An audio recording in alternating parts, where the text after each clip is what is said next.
Hi hello നമസ്കാരം. എല്ലാവർക്കും എൻ്റെ പുതിയൊരു വീഡിയോയിലേക്ക് സ്വാഗതം. അപ്പോൾ ഞാൻ ഇന്ന് നിങ്ങളുടെ മുമ്പ് ഇൻട്രൊഡ്യൂസ് ചെയ്യാൻ പോകുന്ന ഒരു വീഡിയോ എന്ന് പറയുന്നത് എങ്ങനെയാണ് ഷോർട്സ് കറക്റ്റ് യൂട്യൂബിൽ അപ്ലോഡ് ചെയ്യേണ്ടത് എന്നതാണ്.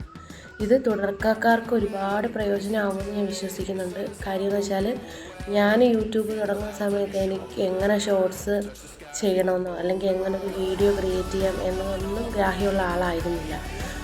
പിന്നീട് ഓരോരുത്തരുടെ യൂട്യൂബ് നോക്കുകയും പിന്നെ സ്വന്തമായിട്ട് ഓരോന്ന് ചെയ്യുമ്പോൾ ഒരു അറിവ് വരുമല്ലോ. ആ രീതിക്കൊക്കെയാണ് ഞാനും ഷോർട്സൊക്കെ ചെയ്തുകൊണ്ടിരുന്നത്. അപ്പോൾ ഞാൻ ഈ വീഡിയോ ചെയ്യുന്നതിൻ്റെ പ്രധാന ഉദ്ദേശം എന്ന് പറയുന്നത് യൂട്യൂബിൽ ഒരുപാട് പേരുണ്ട് തുടക്കക്കാർ. അപ്പോൾ അവർക്ക് ഉപകാരപ്രദമാകട്ടെ എന്നുള്ള ഒരു ഉദ്ദേശത്തോടു കൂടിയാണ് ഞാൻ ഈ വീഡിയോ ചെയ്യുന്നത്. അപ്പോൾ എൻ്റെ വീഡിയോ ഇഷ്ടപ്പെടുവാണെങ്കിൽ എല്ലാവരും ലൈക്ക് ചെയ്യുക, ഷെയർ ചെയ്യുക, സബ്സ്ക്രൈബ് ചെയ്യുക. പിന്നെ ബെൽ ബട്ടൺ കൂടി അമർത്തുക. കാര്യം എന്ന് വെച്ചാൽ ഞാനിനി പുതിയതായിട്ട് ചെയ്യുന്ന ഓരോ വീഡിയോയുടെ നോട്ടിഫിക്കേഷനും നിങ്ങൾക്ക് വരണമെങ്കിൽ അത് ചെയ്താലേ പറ്റത്തുള്ളൂ. അപ്പം നമുക്ക് വീഡിയോ കണ്ടിട്ട് വന്നാലോ. ആദ്യം നമ്മുടെ ഫോണിൻ്റെ യൂട്യൂബ് ഓപ്പൺ ചെയ്യുക. അപ്പോൾ ഞാനിവിടെ യൂട്യൂബ് ഓപ്പൺ ചെയ്തു. അത് കഴിഞ്ഞ് അതിൻ്റെ താഴെയായിട്ടൊരു പ്ലസ് ബട്ടൺ ഉണ്ട്. ആ പ്ലസ് ബട്ടണിൽ ഞെക്കുക. പ്ലസ് ബട്ടണിൽ ഞെക്കുമ്പോൾ വീഡിയോ, ഷോർട്സ്, ലൈവ്, പോസ്റ്റ്, അതിൽ നമുക്ക് ഷോർട്സ് ആണ്. അപ്പോൾ ഷോർട്സ് സെലക്ട് ചെയ്യുക. അത് കഴിഞ്ഞിട്ട് ഗാലറിക്കകത്ത് പോയി വീഡിയോസ് എടുക്കുക. വീഡിയോസിൽ നമുക്ക് ഇഷ്ടമുള്ളൊരു വീഡിയോ സെലക്ട് ചെയ്യുക. ഇഷ്ടമുള്ളൊരു വീഡിയോ സെലക്ട് ചെയ്തതിന് ശേഷം നെക്സ്റ്റ് കൊടുക്കുക. അപ്പോൾ നെക്സ്റ്റ് കൊടുത്തു. അപ്പോൾ നമ്മുടെ ആ വീഡിയോ അവിടെ ഓപ്പൺ ആയിട്ട് വന്നിട്ടുണ്ട്. അവിടെ ഡൺ കൊടുക്കുക. ഡൺ കൊടുത്തപ്പോൾ അവിടെ പ്രോസസ്സിംഗ് എന്ന് കാണിക്കുന്നുണ്ട്. അപ്പോൾ നമ്മുടെ വീഡിയോയുടെ പ്രോസസ്സിംഗ് ആയി കഴിഞ്ഞു. അത് കഴിഞ്ഞ് അവിടെ മുകൾ ഭാഗത്തായിട്ട് ഒരു വോളിയം ബട്ടൺ ഉണ്ട്. അത് നമ്മുടെ ഫോണിനകത്ത് ഉള്ള വോളിയമാണ്. അത് നമ്മൾ കുറച്ച് കൊടുക്കുക. അതല്ല നമുക്ക് അത് വേണമെന്നുണ്ടെങ്കിൽ നമുക്ക് കൊടുക്കാം. എന്നിട്ട് ആഡ് മ്യൂസിക് കൊടുക്കുക. ആഡ് മ്യൂസിക് കൊടുത്താൽ സെർച്ച് ബട്ടണിൽ വേണമെങ്കിൽ നമുക്ക് ഇഷ്ടമുള്ള ഒരെണ്ണം സെർച്ച് ചെയ്ത് എടുക്കുക. ഞാനിവിടെ അതിനകത്തുള്ള ഒരെണ്ണം കൊടുക്കുന്നുണ്ട്. അപ്പോൾ അത് ക്ലിക്ക് ചെയ്യുക. അപ്പോൾ ആ സോങ് അവിടെ വന്നിട്ടുണ്ട്. അത് കഴിഞ്ഞ് ഡീറ്റെയിൽസ് കൊടുക്കണം നെക്സ്റ്റ് കൊടുത്തിട്ട്. ഇപ്പോൾ അവിടെ കാണിക്കുന്നത് ക്യാപ്ഷൻ യുവർ ഷോർട്ട് എന്നാണ്. ഞാനിവിടെ TVM എന്നാണ് കൊടുക്കുന്നത്. നിങ്ങൾക്ക് എന്തുവാണ് അതിന് വേണ്ടതെന്ന് വെച്ചാൽ അത് കൊടുക്കാം. പിന്നെ ഹാഷ്ടാഗ് കൊടുക്കുന്നുണ്ട്. ഞാനിവിടെ കൊടുക്കുന്ന ഹാഷ്ടാഗ് ട്രെൻഡിങ് എന്നും ഷോർട്സ് എന്നുമാണ്. നിങ്ങൾക്ക് ഇഷ്ടമുള്ള ഹാഷ്ടാഗ് അവിടെ കൊടുക്കാവുന്നതാണ്. ഞാനിവിടെ 2 ഹാഷ്ടാഗാണ് കൊടുത്തിട്ടുള്ളത്. അത് കഴിഞ്ഞിട്ട് നേരെ താഴേക്ക് വന്നാൽ വിസിബിലിറ്റി എന്ന് കാണാം. വിസിബിലിറ്റിയിൽ public, members only, unlisted, private എന്നുണ്ട്. ഞാനതിൽ അൺലിസ്റ്റ് ചെയ്ത് കൊടുക്കുക, പബ്ലിക് ആക്കുന്നില്ല. അത് കഴിഞ്ഞ് സെലക്ട് ഓഡിയൻസിനായിട്ട് no it's not made for kids കൊടുക്കുക. അത് കഴിഞ്ഞിട്ട് ആഡ് ഡിസ്ക്രിപ്ഷൻ. നമുക്ക് ആ വീഡിയോ ആയിട്ട് ബന്ധപ്പെട്ട് എന്ത് ഡിസ്ക്രിപ്ഷൻ വേണമെങ്കിലും കൊടുക്കാം. ഞാനിവിടെ കൊടുക്കുന്നത് മൈ ട്രിപ്പ് ടു ട്രിവാൻഡ്രം എന്നാണ്. അപ്പം നിങ്ങൾക്ക് ഇഷ്ടമുള്ള ഏതാ ഡിസ്ക്രിപ്ഷൻ എന്ന് വെച്ചാൽ കൊടുക്കാം. പിന്നെ അത് കഴിഞ്ഞ് അതിൻ്റെ കൂടെ വേണ്ടുന്ന ഹാഷ്ടാഗുകൾ കൊടുക്കാം. നിങ്ങൾക്ക് അതുമായിട്ട് റിലേറ്റ് ചെയ്ത് എന്തൊക്കെയുണ്ടോ അതെല്ലാം കൊടുക്കാവുന്നതാണ്. ഞാനിവിടെ 1-2 ഹാഷ്ടാഗ് കൂടെ കൊടുക്കുന്നുണ്ട്.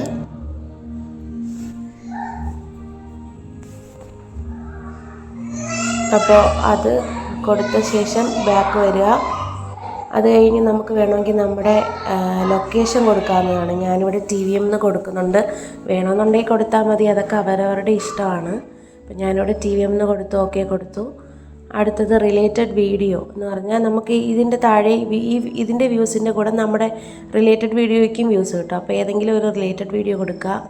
അടുത്തത് കമൻസ് ആണ്. കമൻസ് വേണേൽ ഓണോ ഓഫോ ഒക്കെ ആക്കാം കമ്മ്യൂണിറ്റിക്കകത്ത്. പിന്നെ ഷോർട്സ് റീമിക്സിംഗ് ഉണ്ട്. അതിൽ വേണമെങ്കിൽ നമുക്ക് ഓഡിയോയും വീഡിയോയും റീമിക്സിങ് കൊടുക്കാം. അല്ല, ഞാനിവിടെ ഓഡിയോ റീമിക്സിങ്ങേ കൊടുക്കുന്നുള്ളൂ. പിന്നെ ആൾട്ടേഡ് കണ്ടൻറ്റ് അത് ഞാൻ നോ കൊടുക്കുന്നുണ്ട്. അതായത് നമ്മൾ ഈ വീഡിയോ എയുടെ സഹായത്തോടെ വല്ലതും ചെയ്തതാണോ എന്ന് ഉള്ളത് അല്ല എന്നുള്ളതുകൊണ്ട് നോ കൊടുക്കുന്നുണ്ട്. പിന്നെ അപ്ലോഡ് ഷോർട്സ്. അപ്പോൾ നമ്മുടെ ഷോർട്സ് അവിടെ അപ്ലോഡ് ആവുന്നുണ്ട്.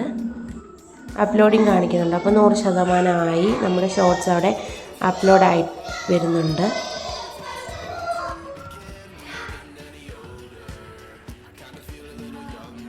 അപ്പോൾ നമ്മുടെ ആ പ്രൊഫൈലിനകത്ത് കാണിക്കും എത്ര ശതമാനമായിട്ടുണ്ട് എന്ന്. അതുവരെ വെയിറ്റ് ചെയ്യുക.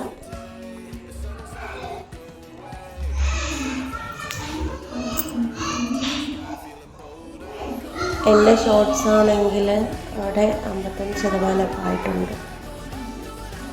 100% ആയി വരുന്നത് വരെ ഒന്ന് വെയിറ്റ് ചെയ്യണം. നെറ്റിൻ്റെയൊക്കെ ഇഷ്യൂസ് ഉണ്ടെങ്കിൽ കുറച്ച് സമയം എടുക്കും. അപ്പോൾ അപ്ലോഡ് ടു യുവർ ചാനൽ എന്ന് കാണിക്കുന്നുണ്ട്. നമുക്ക് വേണമെങ്കിൽ ഈ വീഡിയോ കൊടുത്താൽ ആ വീഡിയോ കാണാൻ പറ്റും. അത് കഴിഞ്ഞ് ആ വീഡിയോയുടെ മുകളിൽ 3 ഡോട്ടുണ്ട്. അതിനകത്ത് നമുക്ക് ആ വീഡിയോ എഡിറ്റ് ചെയ്യണമെങ്കിൽ ഉള്ള ഓപ്ഷനുണ്ട്. അതിൽ ആ പെൻസിലിൻ്റെ ഐക്കൺ ക്ലിക്ക് ചെയ്യുമ്പോൾ നമുക്ക് അതിൽ തമ്പനെയിൽ സെറ്റ് ചെയ്യാം. നമുക്ക് അത് ഡ്രാഗ് ചെയ്ത് കൊണ്ടുവന്ന് ഏതാണ് നമുക്ക് വേണ്ടതെന്ന് വെച്ചാൽ അത് തമ്പനെയിൽ കൊടുക്കാം. അതിന് വേണ്ടിയിട്ടാണ് ആ ബട്ടൺ ക്ലിക്ക് ചെയ്യുന്നത്. അപ്പോൾ അത് നമ്മുടെ ഇഷ്ടാനുസരണം ചെയ്തിട്ട് സേവ് ചെയ്യാം. ഞാനത് നേരത്തെ കൊടുത്തില്ല, അതുകൊണ്ടാണ് എഡിറ്റ് ഓപ്ഷൻ വെച്ചിട്ട് ഞാനത് കൊടുത്തത്. എന്നിട്ട് സേവ് ചെയ്യുക. ഇപ്പോൾ കണ്ടോ നമ്മുടെ വീഡിയോ അവിടെ അൺലിസ്റ്റഡ് ആയിട്ട് കിടക്കുന്നുണ്ട്. അപ്പോൾ വീഡിയോ എല്ലാവരും കണ്ടു കാണുമെന്ന് പ്രതീക്ഷിക്കുന്നു. അപ്പോൾ നമ്മളൊരു ഷോർട്സ് ചെയ്യുമ്പോൾ പ്രധാനമായിട്ട് ശ്രദ്ധിക്കേണ്ട കാര്യം എന്ന് പറഞ്ഞാൽ, തുടക്കക്കാരെന്ന നിലയിൽ പ്രധാനമായിട്ട് ശ്രദ്ധിക്കേണ്ട ഒരേ ഒരു കാര്യം എന്ന് വെച്ചാൽ, നമ്മൾ ഒരിക്കലും ഒരു ഷോർട്സ് അപ്ലോഡ് ചെയ്യുമ്പോൾ പബ്ലിക്കായിട്ടിട്ട് ചെയ്യാതിരിക്കുക. നമ്മൾ അൺലിസ്റ്റായി ഇട്ട് തന്നെ അത് ചെയ്യണം. കാര്യം എന്ന് വെച്ചാൽ, അത് നമ്മളിപ്പോൾ പബ്ലിക്കായിട്ടൊരു ഷോർട്സ് ഷോർട്സ് ചെയ്യുക എങ്കിലത് നേരിട്ട് പബ്ലിക്കായിട്ടങ്ങ് പോസ്റ്റ് ആവുക. അപ്പോൾ അൺലിസ്റ്റായിട്ട് നമ്മൾ ഇട്ട് കഴിഞ്ഞാൽ നമ്മുടെ വീഡിയോ നമ്മൾ മാത്രമേ കാണുന്നുള്ളൂ. പിന്നെ നമ്മൾ ആർക്കെങ്കിലും അയച്ചു കൊടുത്താൽ അവർ മാത്രമേ കാണുന്നുള്ളൂ. അപ്പോഴെന്ന് വെച്ചാൽ അതാണ് ഏറ്റവും നല്ലത്. കാര്യം എന്തെങ്കിലും നമുക്ക് ഷോർട്സ് ചെയ്യുന്ന വഴിക്ക് എന്തെങ്കിലും തെറ്റുണ്ടായാൽ തന്നെ നമുക്ക് അൺലിസ്റ്റായി ഇട്ടിരിക്കുന്ന വീഡിയോ നമുക്ക് ഡിലീറ്റ് ചെയ്ത് കളയാൻ പറ്റും. പക്ഷേ പബ്ലിക്കായിട്ട് ആണ് നമ്മളത് ചെയ്യുന്നത്. ഇപ്പോൾ നമ്മൾ അൺലിസ്റ്റായിട്ട് ഇപ്പോൾ ഒരു ഷോർട്സ് ഇട്ടു, അപ്പോൾ നമുക്ക് നമ്മളൊരു സോങ് എടുത്തു, ആ സോങ്ങിന് എന്തെങ്കിലും കോപ്പിറൈറ്റ് ഇഷ്യൂ വല്ലതും ഉണ്ടെങ്കിൽ നമ്മൾ അൺലിസ്റ്റായിട്ട് അത് സേവ് ചെയ്തിടുന്ന സമയത്ത് കോപ്പിറൈറ്റ് ഇഷ്യൂ ഉണ്ടെന്ന് എഴുതി കാണിക്കും. അപ്പോൾ നമുക്കത് ചെയ്യാതിരിക്കാം. ആ സമയത്ത് അതുപോലെ തന്നെയാണ് ഇപ്പോൾ ഷോർട്സ് എന്നല്ല, വീഡിയോ ആയാലും അൺലിസ്റ്റ് ചെയ്ത് തന്നെ ഇടുക, അല്ല പബ്ലിക്കായിട്ട് ഇട്ട് ചെയ്യാതിരിക്കുക. ആ ഒരു പ്രധാന കാര്യമാണ് ഈ ഷോർട്സും വീഡിയോസൊക്കെ ചെയ്യുമ്പോൾ പ്രധാനമായിട്ട് ശ്രദ്ധിക്കേണ്ട കാര്യം. അപ്പോൾ എൻ്റെ ഈ വീഡിയോ എല്ലാവർക്കും ഉപകാരപ്രദമാകും എന്ന് ഞാൻ വിശ്വസിക്കുന്നു. അപ്പോൾ ഇന്നത്തെ എൻ്റെ വീഡിയോ ഇവിടെ അവസാനിച്ചിരിക്കുകയാണ്. അപ്പോൾ ഇനി എനിക്ക് സമയമുള്ള പോലെ ഞാൻ ഈ യൂട്യൂബുമായിട്ട് ബന്ധപ്പെട്ട് കുറച്ച് വീഡിയോസ് ചെയ്യുന്നതായിരിക്കും. അപ്പോൾ എല്ലാവർക്കും നന്ദി.